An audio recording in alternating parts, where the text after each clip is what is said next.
Selamat sore Bapak Ibu jemaat yang dikasihi Tuhan. Kita kembali bertemu pada kesempatan sore hari ini untuk belajar firman Tuhan.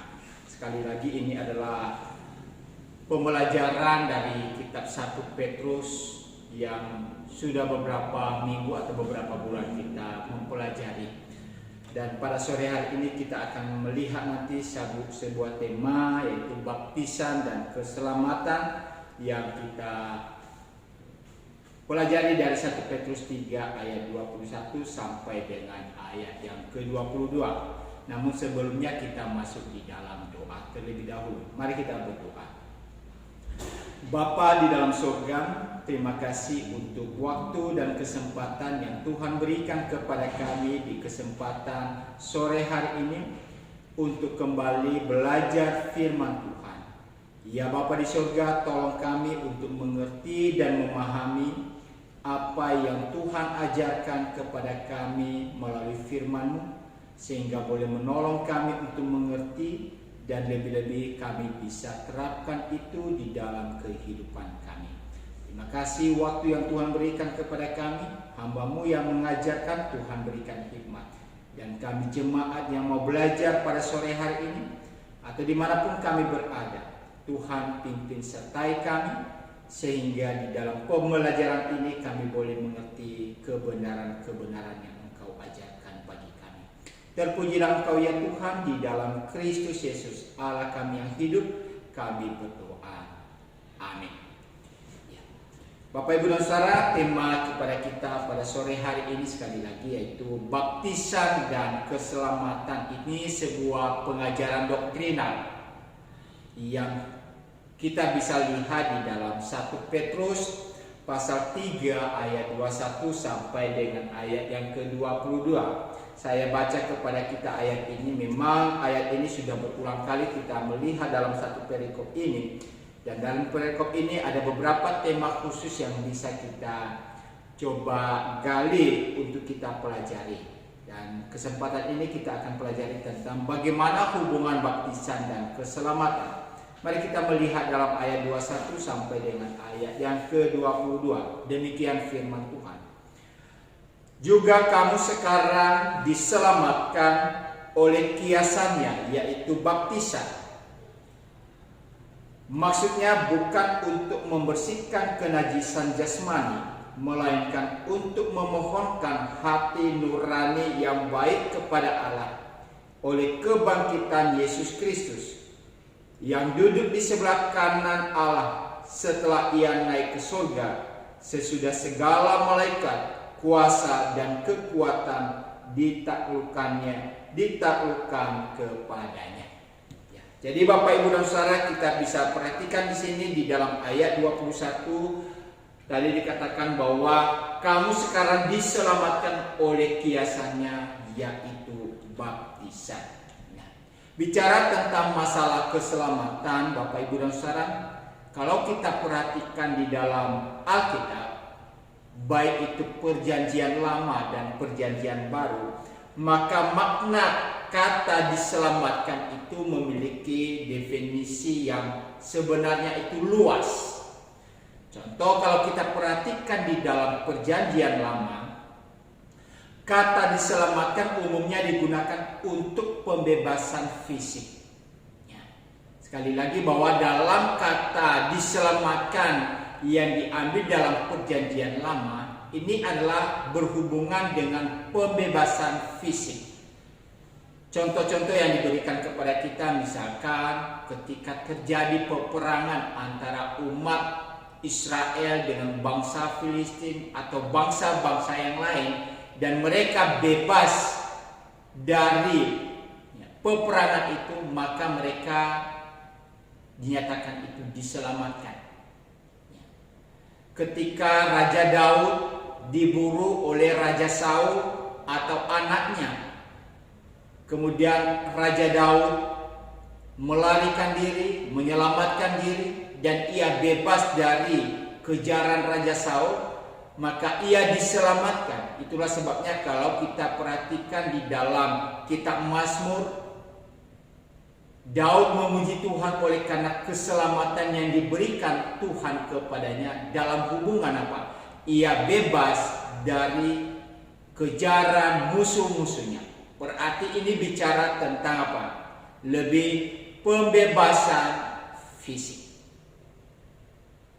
Namun kalau kita perhatikan dalam perjanjian baru Bapak Ibu dan Saudara, kata diselamatkan lebih tertuju kepada pembebasan secara spiritual atau jiwa atau rohani. Ya. Jadi kata diselamatkan lebih diarahkan bagaimana kita bisa terbebas dari yang namanya hukuman dosa. Jadi kalau kita melihat di sini baik secara fisik maupun secara spiritual memang memiliki kaitan satu dengan yang lain. Jadi bukan hanya fisik juga penting pembebasan, tetapi juga yang namanya jiwa atau roh itu juga perlu yang namanya pembebasan.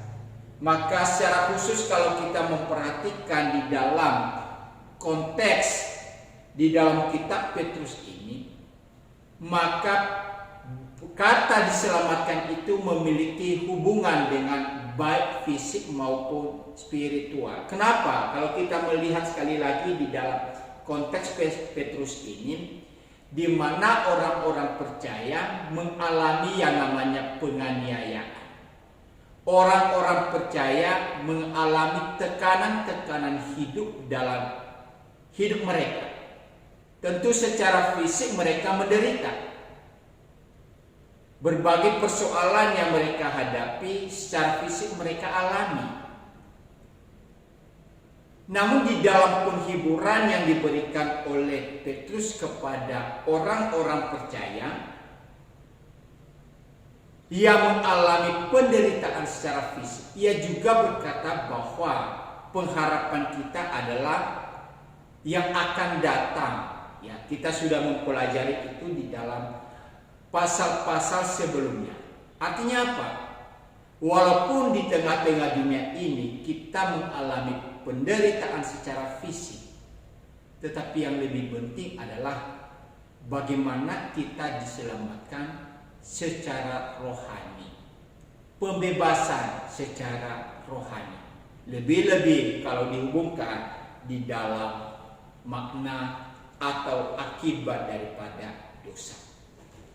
Jadi saudara-saudara yang dikasihi Tuhan, sekali lagi kalau kita perhatikan lebih dalam lagi tentang kata diselamatkan, jadi bukan hanya dalam satu konotasi atau satu pengertian, tetapi mengandung dua makna.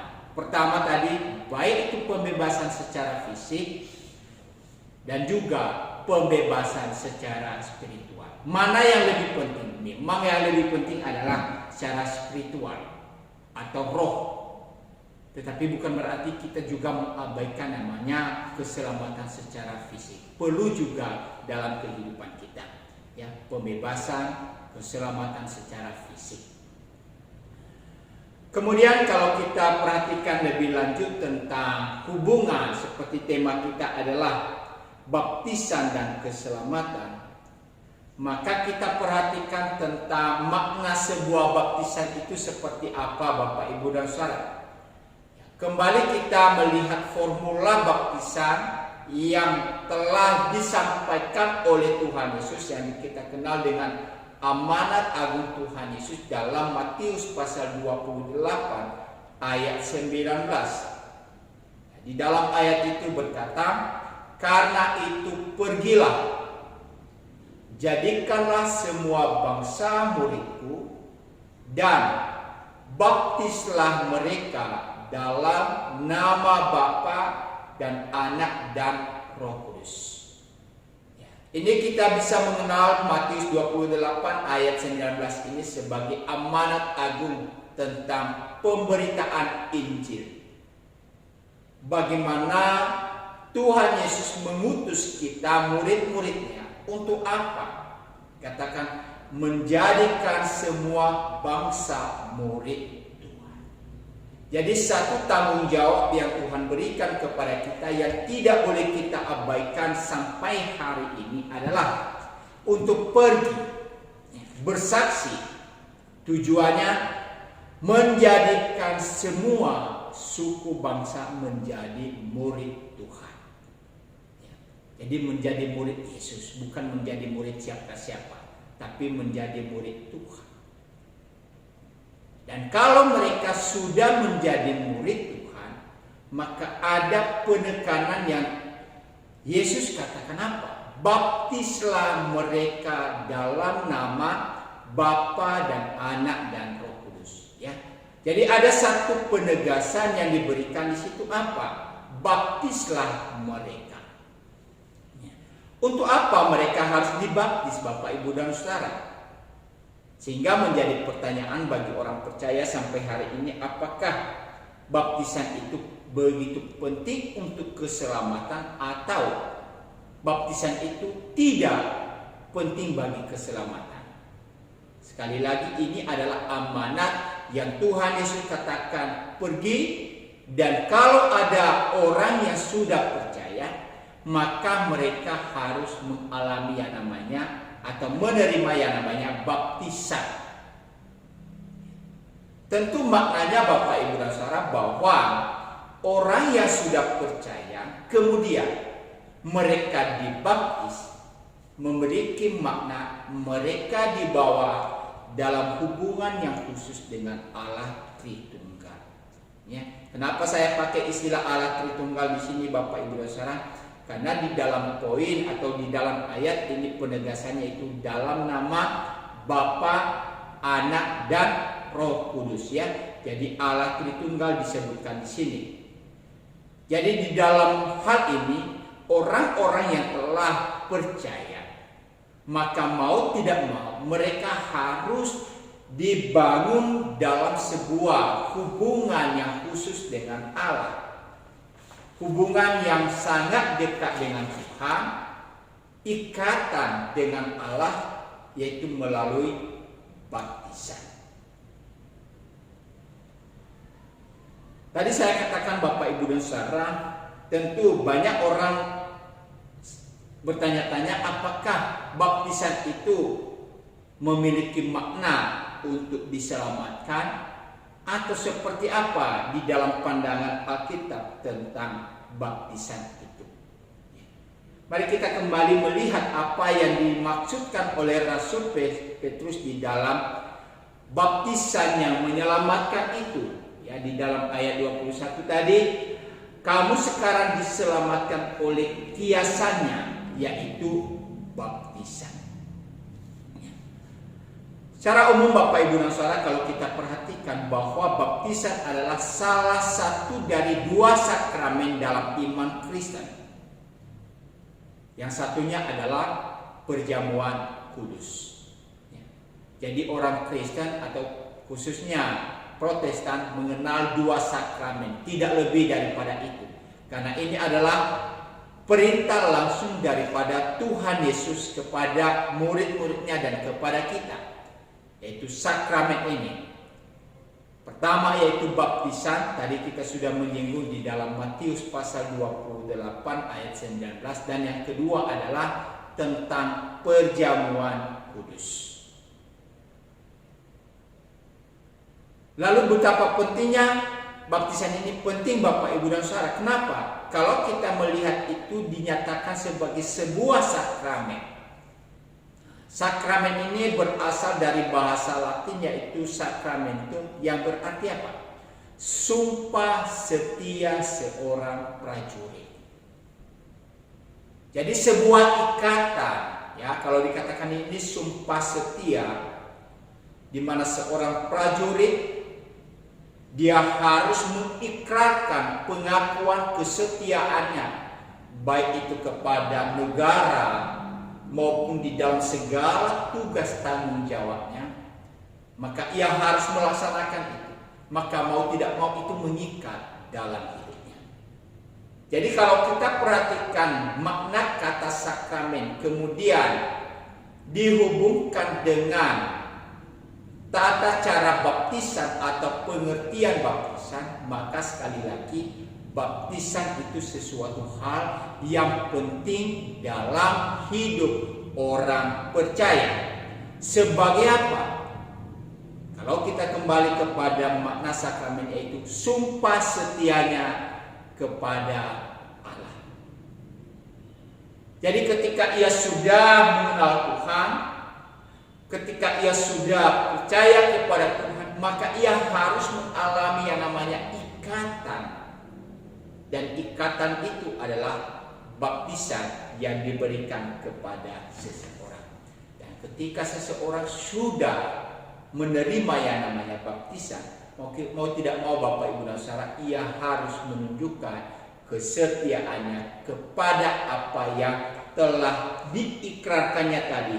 Seperti tadi di dalam amanat agung, baptislah mereka dalam nama Allah Bapa, Anak dan Roh Kudus. Kemudian di sisi yang lain Bapak Ibu dan Saudara, kalau kita perhatikan makna baptisan itu sebenarnya apa? Ya, sakramen baptisan adalah sarana anugerah Allah untuk keselamatan. Ya, sekali lagi, sakramen baptisan adalah sarana anugerah Allah untuk keselamatan. Bukan baptisan sebagai keselamatan, tetapi sarana yang Tuhan pakai untuk menyalurkan anugerah keselamatan. Memang kalau kita melihat lebih dalam Bapak Ibu dan Saudara, ada banyak cara, atau secara khusus ada 3 cara yang Tuhan gunakan sebagai sarana anugerahnya.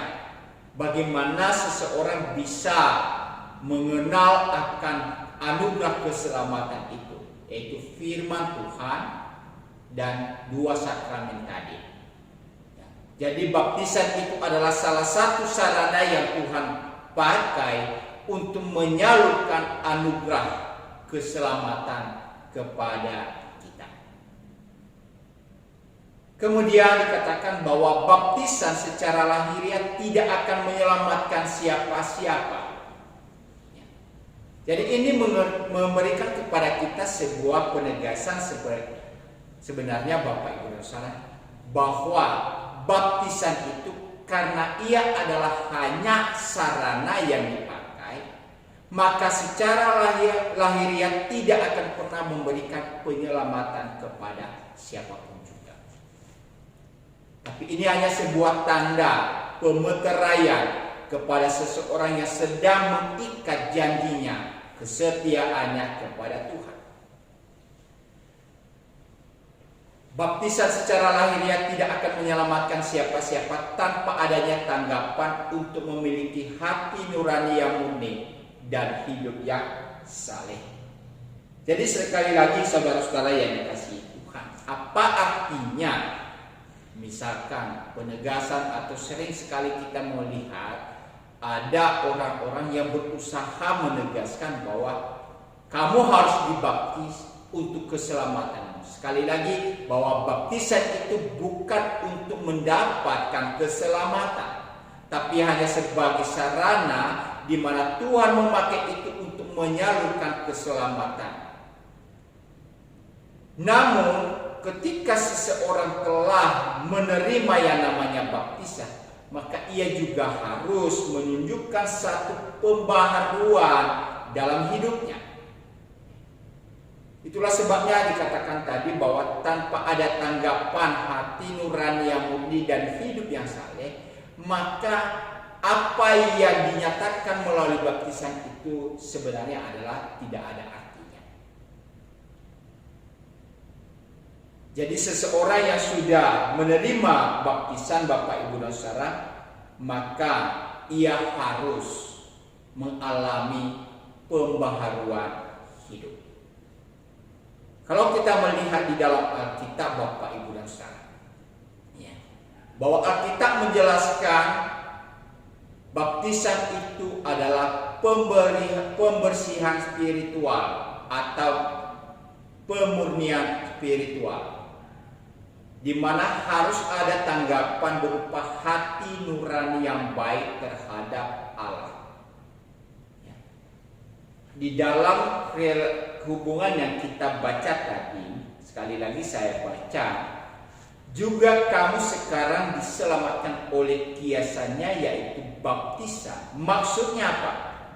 Bukan membersihkan kenajisan jasmani, melainkan untuk memohonkan hati nurani yang baik kepada Allah. Ya. Memohonkan hati nurani yang baik kepada Allah. Jadi bukan hanya dilihat dari sisi kita dibaptis, kemudian entah cara apa, entah diselam, entah dipercik, entah cara apa, Bapak Ibu dan Saudara, sebenarnya itu bukan hal yang sangat fundamental di dalam persoalan baptisan. Itu hanya sebagai cara pelaksanaan atau tata cara baptisan. Tetapi makna daripada baptisan itu jauh lebih berarti. Tadi Petrus berkata bahwa memohonkan hati nurani yang baik. Jadi di sini ada satu hubungan tentang apa yang dinyatakan oleh Petrus. Kalau kita melihat di dalam Kisah Para Rasul pasal 2 ayat 38, di mana pada waktu itu banyak orang yang mendengarkan khotbah Petrus, lalu mereka memberikan respon untuk mau percaya. Maka Petrus berkata kepada mereka apa? Jawab Petrus kepada mereka, bertobatlah, dan hendaklah kamu masing-masing memberi dirimu dibaptis dalam nama Yesus Kristus untuk pengampunan dosamu, maka kamu akan menerima karunia Roh Kudus. Kita perhatikan di sini penekanan awal yang dikatakan oleh Petrus di sini adalah kata bertobatlah.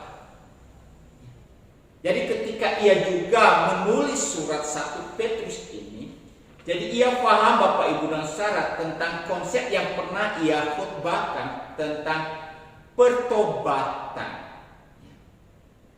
Sehingga ketika ada yang namanya baptisan, maka harus diwujudkan di dalam kehidupan pertobatan, yaitu memiliki hati nurani yang baik kepada Allah. Itulah sebabnya Bapak Ibu dan Saudara, orang-orang yang menerima yang namanya baptisan, kalau kita perhatikan di dalam firman Tuhan, mereka-mereka yang menerima itu adalah mereka yang telah memberikan pengakuan percaya kepada Kristus. Jadi tidak sembarangan mereka menerima yang namanya baptisan, tetapi memberikan pengakuan percaya. Namun yang di sisi yang lain nanti Bapak Ibu dan Saudara sering menjadi pertanyaan seperti apakah baptisan itu harus dilaksanakan. Itu di dalam prakteknya nanti mungkin ada pembahasan lain Bapak Ibu dan Saudara ya. Kemudian apakah menjadi pertanyaan-pertanyaan. Kalau tadi saya katakan mereka yang memberikan tanggapan percaya untuk menerima Yesus, maka mereka lah yang menerima yang namanya baptisan. Namun banyak juga yang bertanya, bagaimana dengan seorang anak kecil, di mana ada beberapa gereja termasuk gereja kita Bapak Ibu dan Saudara melaksanakan yang namanya baptisan untuk anak. Padahal anak itu belum memberikan pengakuan percayanya. Maka makna itu kita harus melihat secara lebih dalam lagi. Ya, kalau kita melihat dalam Perjanjian Lama, di mana sunat diberikan kepada setiap orang Israel, termasuk mereka yang masih anak-anak, walaupun mereka tidak mengerti makna sunat itu. Padahal sunat itu adalah bentuk perjanjian Allah kepada umatnya bahwa mereka adalah miliknya. Padahal anak-anak kecil juga tidak memahami. Tetapi karena mereka sudah masuk di dalam ikatan perjanjian, maka mau tidak mau anak kecil itu akan mengalami dan menerima sunat. Demikian juga dengan baptisan itu sebenarnya Bapak Ibu dan Saudara, bahwa anak-anak bisa menerima yang namanya baptisan. Oleh karena apa? Mereka sudah melalui orang tuanya juga ada ikatan janji di mana Tuhan menganugerahkan keselamatan bagi mereka. Tentu kalau seorang anak nanti kalau sudah menerima yang namanya baptisan, maka ia dalam hidupnya ketika ia sudah besar maka perlu pembinaan yang kita kenal dengan istilah katekisasi di gereja kita, ya, untuk lebih mengenal makna daripada baptisan yang telah ia terima. Nah, itu hal-hal khusus yang bisa kita lihat Bapak Ibu dan Saudara. Tapi sekali lagi di dalam bagian ini Petrus menekankan tentang seseorang yang harus menerima yang namanya baptisan itu adalah sifatnya pembersihan secara spiritual. Itulah penekanannya apa? Bertobatlah. Hal yang sama juga disampaikan oleh Rasul Paulus kalau kita membaca di dalam kitab Roma pasal 6 ayat 4. Dengan demikian kita telah dikuburkan bersama-sama dengan Dia oleh baptisan dalam kematian, supaya sama seperti Kristus telah dibangkitkan dari antara orang mati oleh kemuliaan Bapa, demikian juga kita akan hidup dalam hidup yang baru. Ya. Jadi kalau kita melihat di sini Bapak Ibu dan Saudara, hubungan, ya, dikuburkan bersama-sama dengan Dia oleh baptisan dalam kematian. Jadi baptisan memberikan penegasan kepada kita tentang pembaharuan hidup, mematikan hal-hal yang lama dalam hidup ini, sehingga dikatakan di dalam Roma ini akan hidup dalam hidup yang baru. Jadi sudah seharusnya Bapak Ibu dan Saudara, kita yang sudah ada di dalam Kristus, yang telah menerima baptisan itu, maka kita tidak lagi hidup dalam kehidupan yang lama, tapi kita hidup dalam hidup yang baru yang telah Tuhan sediakan bagi kita.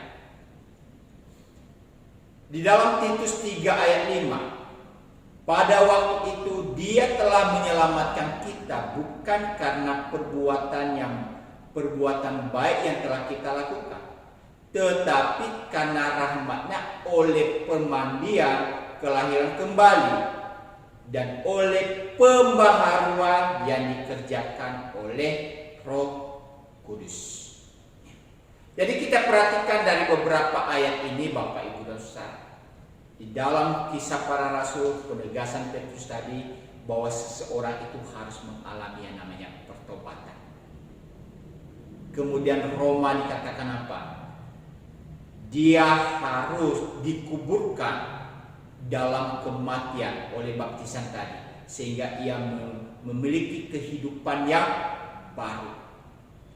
Titus mengatakan bahwa keselamatan bukan karena perbuatan, tetapi oleh karena apa? Pembaharuan, permandian kelahiran kembali, dan itu dikerjakan oleh Roh Kudus dalam kehidupan kita. Artinya Bapak Ibu dan Saudara, bahwa baptisan itu adalah sebuah jawaban iman atau penegasan kembali hati nurani yang murni untuk percaya dan mengabdi sepenuhnya kepada Allah Bapa, Anak dan Roh Kudus.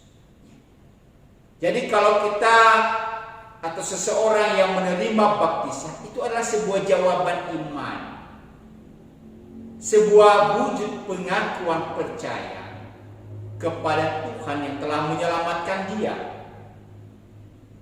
sebagai buah daripada penegasannya bahwa Kristus telah mati bagi dia, telah menyelamatkan dia.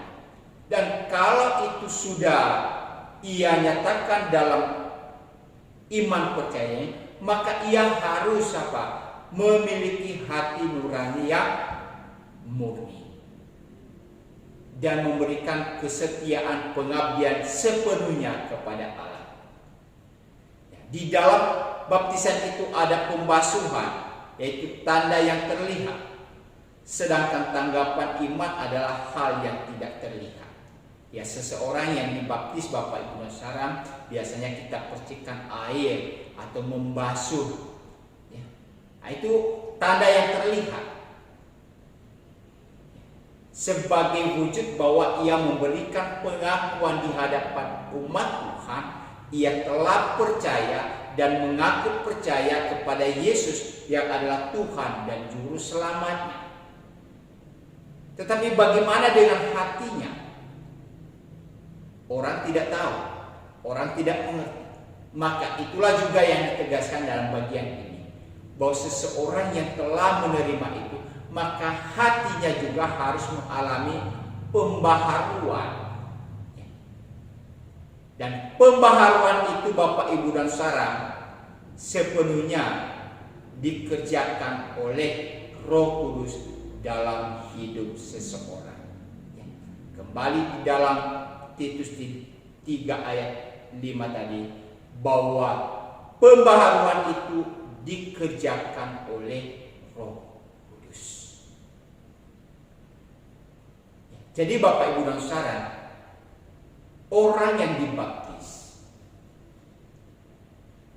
maka ia harus menunjukkan sebuah pembaharuan dalam hidupnya.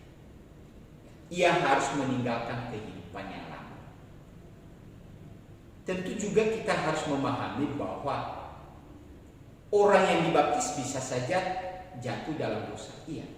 Itulah sebabnya ia dalam hidupnya senantiasa menyerahkan kehidupannya untuk dikerjakan oleh Roh Kudus, menyerahkan hidupnya untuk diperbaharui, untuk dikerjakan Roh Kudus untuk bisa melahirkan hal-hal yang baik dalam hidupnya.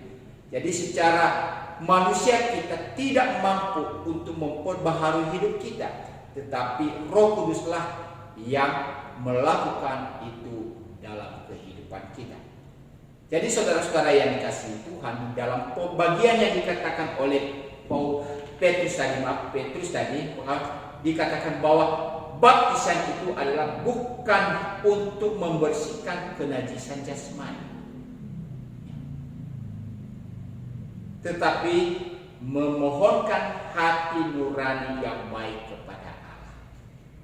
Jadi sebenarnya ketika seseorang sudah percaya kepada Tuhan, kemudian dia memberikan pengakuan iman dan meneguhkan imannya di dalam baptisan, maka ia harus bersedia untuk diperbaharui hidupnya, digarap hidupnya oleh Roh Kudus, dikerjakan oleh Roh Kudus sehingga menghasilkan hal-hal yang baik dalam hidupnya. Jadi sekali lagi di dalam bagian ini memberikan kepada kita sebuah penekanan bahwa orang yang telah diselamatkan, maka ia harus menunjukkan satu pembaharuan hidup. Pembaharuan hidup itu harus diwujudkan dalam tindakan. Dan langkah pertama yang dilakukan oleh orang yang telah percaya kepada Kristus, maka ia harus mengalami yang namanya baptisan tadi. Sebagai sebuah jawaban iman bagi dia bahwa ia ingin diperbaharui, ingin diubahkan oleh pekerjaan daripada Roh Kudus. Selanjutnya kalau kita melihat di sini Bapak Ibu dan Saudara, Rasul Paulus menunjukkan juga hubungan antara baptisan dan kebangkitan Kristus. Ya, kalau di dalam ayat ini tadi ayat 21, oleh kebangkitan Yesus Kristus. Ya. Jadi kita bisa melihat bagaimana Petrus memberikan satu korelasi hubungan antara baptisan dan kebangkitan Kristus dalam kaitan dengan keselamatan. Apa maksudnya Bapak Ibu dan Saudara? Bahwa kebangkitan Kristus merupakan dasar iman dan pengharapan orang percaya tentang keselamatannya. Sekali lagi, kebangkitan Kristus merupakan dasar iman dan pengharapan orang percaya untuk keselamatannya. Karena tanpa kebangkitan Kristus, Bapak Ibu dan Saudara, sesungguhnya kita belum bisa diselamatkan. Tetapi oleh karena Yesus telah bangkit dari antara orang mati, Rasul Paulus menyatakan itu kepada jemaat di Korintus. Itu adalah dasar bahwa karya penyelamatan itu sudah terjadi. Dan ini juga memberikan kepada kita penegasan, Bapak Ibu dan Saudara, agar kita tidak dibingungkan dengan hal-hal yang membuat kita bimbang dalam hidup ini, seolah-olah tanda-tanda yang kita terima itu adalah hal yang bisa memberikan penyelamatan kepada kita. Tidak demikian. Bahwa kebangkitan Kristus dari antara orang mati itu adalah sebuah penegasan penting bahwa kita telah diselamatkan. Sedangkan baptisan seperti tadi di awal saya sampaikan kepada kita, itu hanya sebagai tanda yang sifatnya lahiriah yang kita wujudkan, di mana kita ikrarkan ya pengakuan kesetiaan kita kepada Kristus. Kemudian Bapak Ibu dan Saudara, ya, seseorang yang mengalami baptisan dianggap benar jika kita mati bagi dosa dan bangkit kembali ke dalam hidup yang kudus dan baru. Artinya, sekalipun orang itu sudah mengalami baptisan mau berulang kali, ada banyak orang berkata bahwa baptisan ini tidak sah, baptisan ini yang sah. Mau berapa kali pun seseorang menerima yang namanya baptisan itu, tapi kalau ia tidak mati terhadap dosa, maka itu tidak ada artinya, tidak ada maknanya. Itu menunjukkan bahwa baptisan itu tidak bisa menyelamatkan seseorang. Yang bisa menyelamatkan seseorang adalah iman percaya di dalam Kristus Yesus melalui kebangkitan Kristus. Lalu kalau seseorang ini telah menerima dan memberikan pengakuan iman percayanya, maka kemudian ia menunjukkan sebuah pembaharuan dalam hidupnya dengan sebuah komitmen untuk mau ikut Tuhan. Di dalam ayat tadi di dalam Matius, pergilah jadikanlah semua bangsa muridku dan baptislah mereka sebagai pengikut Tuhan. Mereka harus mengikrarkan pengakuan percaya mereka kepada Kristus.